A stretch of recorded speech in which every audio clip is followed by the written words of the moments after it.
Mwongeye kwirirwa mbanje kubasuhuza neza. Uyu munsi wa none tugiye kuvugana ku kintu bita urukundo. Ese urukundo ni iki?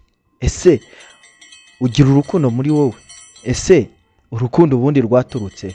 Ese Bibiliya ni iki ivuga ku kintu kijyanye n'urukundo? Ese Yesu Kristo ni iki avuga ku rukundo?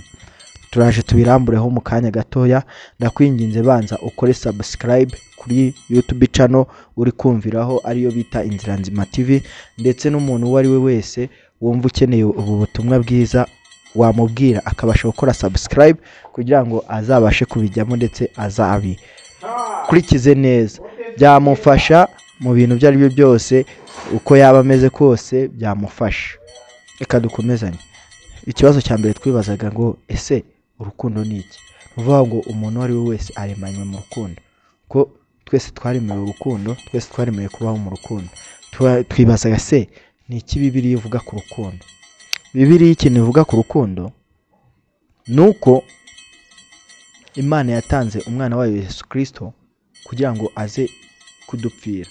Ntago yaravuze ati ngo pfiriye abakire, pfiriye abakene, buri wese yaje kumupfira. Urwo rukundo rero, urwo rukundo nirwo Bibiliya ivuga. Yesu Kristo arimo asezera abigishwa, yarababwiye ati mukundane nanjye nk'uko nabakunze, kandi ngo mukunde bagenzi banyu. Ikintu cya mbere yabasigiye urukundo. Yarababwiye ati mukunde abantu bari bo bose, mutitaye ngo ni ngaba, mutitaye ngo uyu ni umukire, uyu ni umukene, mutitaye ngo uyu nguyu ese arakijijwe cyangwa ntakijijwe. Nese nidufata abantu dukijijwe tugakunda abantu bakijijwe bagenzi bacu, ubwo urumva tuzatugaragaje rwa rukundo Yesu Kristo yasigiye abigishwa be. Niba twemera Yesu Kristo, tukemera yuko yadupfiriye kubw'urukundo, tukemera yuko n'Imana yamutanze kubw'urukundo yari ikunze abari mu isi cyane, ni gute twumva yuko twakunda abantu gusa tubana mu murimo, abantu dukorana umurimo? Ntago ari byiza, ntago ari byiza. Na babandi tudakorana umurimo, tudahujwe n'uko dusenga, tudahujwe n'uko duhurira mu mafaranga, nabo tugomba kubakunda kandi tukabigisha urukundo, tukabereka urukundo rwa nyarwo. Urukundo rwa nyarwo ntago ari uguhereza umuntu amafaranga, urukundo rwa nyarwo ntago ari ugusekana n'umuntu, kuko hari abantu benshi bagusekera, bakagusekera atari uko bagukunze, bakagusekera atari uko hari ikindi kintu baguhaye. Urukundo rwa nyarwo ni ikintu kikubamo, nimba mutima uba ufite, ntago ari ibintu bisaba ko wakora cyane. Ubu ngubu tugaruke ku kindi kintu kimwe gusa tuboneraho no gusoza, kugira ngo ibintu byose bigende neza mu buzima ugomba gukunda, kuko nta muntu ujya uhabwa agakiza atabashije ubwe kwiyumvamo yuko yapfiriwe na Yesu Kristo kubw'uko yari amukunze. Ntago numva rero ko ushobora kuba utariyumvamo urukundo nurangiza ukizwe. Ntago numva yuko kuba warakijijwe uvuga ko hari ikintu watanze kurusha abandi. Ntacyo wabarushije kwizera, ahubwo icyo uzabarusha ni ukubabwiriza nabo bagakizwa. Icyo uzabarusha ni uko uzababwira bwa butumwa bwiza nabo bakabumenya. Iki uzabarusha ni uko nawe ubwawe uzabasha gukora neza kugira ngo babone yuko uri umuntu wahindutse. Niba ukijijwe, banza uhinduke koko uba umuntu wa nyawe ukijijwe, uhinduke ku buryo umuntu wese ukubona akubonamo yuko koko uri umuntu ukijijwe, ariko nakubonemo nk'umuntu ufata abantu muri kategori imwe ukabasebya, ahubwo ugatuma umuntu ari we wese yumva yuko ubundi umwanzuro ku rukundo mureke dukundane. Nuhura n'umuntu hariya atifashije, mufashe. Nuhura n'umuntu hariya ukenye, ufite ibyo kurya, ni gute ubundi uzamena ibiryo hari abantu babikeneye?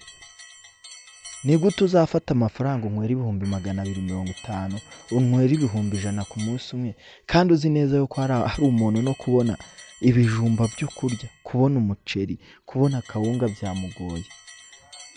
Tugire umutima w'urukundo, dufashanye.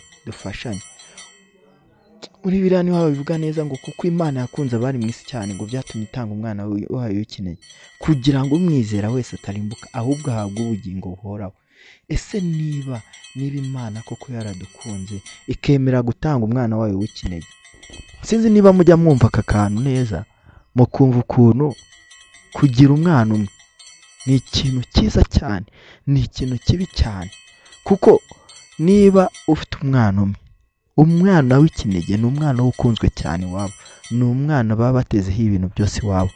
Ntabwo numva ukuntu Imana yemeye gutanga umwana wayo w'ikinege kugira ngo adupfire, kugira ngo n'umwizera wese atarimbuka.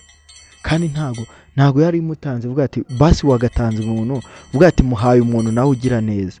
Buriya byagorana yuko hari umuntu ushobora kugaburira igisambo asize umuntu mwiza uri aho ngaho, utiba, utica, nyine udakora bya bintu bibangamye muri sosiyete. Ubanza kugaburira wa wundi ujya mu nzu y'Imana, ugira ute wa wundi nyine ubona anafite imyitwarire myiza.